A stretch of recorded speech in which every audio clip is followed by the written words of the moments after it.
ঠিকানা পরিবর্তন করল সাউথ ইস্ট ব্যাংক পিএলসির গুলশান শাখা। রোববার গুলশান মডেল টাউনের সিইএস ব্লকে ১২৩ নম্বর রোডের ৫৫ নম্বর প্লটে চালু হয়েছে নতুন শাখা। জমকালো আয়োজনে স্থান পরিবর্তন করে নতুন আঙ্গিকে শুরু করছে সাউথ ইস্ট ব্যাংকের এই শাখাটি।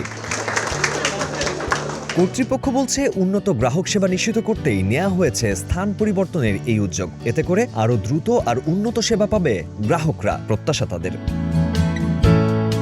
উদ্বোধনী অনুষ্ঠানে উপস্থিত ছিলেন ব্যাংকের সাবেক ও বর্তমান চেয়ারম্যান বৃন্দ। তাদের উপস্থিতিতেই পরিচালিত হয় জমকালো এই আয়োজন। এ সময় বক্তব্য রাখেন ব্যাংকের ব্যবস্থাপনা পরিচালক খালিদ মাহমুদ খান।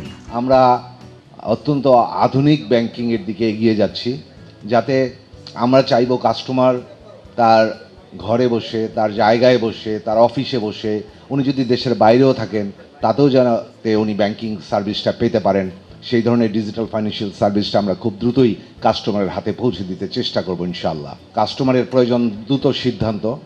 আমরা চেষ্টা করব, আমরা ইমেইলের মাধ্যমে এখন কাস্টমারকে কাছ থেকে অ্যাপ্লিকেশন নিয়ে ইমেইলে সেটা ব্রাঞ্চ থেকে হেড অফিসে প্রপোজালটা যাওয়া এবং ইমেইলেই সেটাকে অ্যাপ্রুভাল দেওয়া, এই জায়গাগুলোতে আমরা কাজ করছি। ব্যাংকের প্রতিষ্ঠাতা চেয়ারম্যান এম এ কাশেম বলেন, গ্রাহকদের আধুনিক, দ্রুত এবং নিরাপদ ব্যাংকিং সেবা দিতেই নতুন আধুনিক ভবনে গুলশান শাখাকে স্থানান্তর করা হয়েছে। Banking is a very tough subject.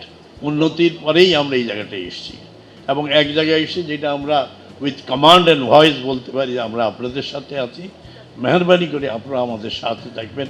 আধুনিক অবকাঠামো আর উন্নত ডিজিটাল ব্যাংকিং সুবিধা সম্পন্ন এই শাখা গ্রাহকদের পূর্ণাঙ্গ সেবা নিশ্চিত করবে, সেই সাথে নিশ্চিত করবে প্রযুক্তি নির্ভর আধুনিক ব্যাংকিং। এমনটাই প্রত্যাশা কর্তৃপক্ষের।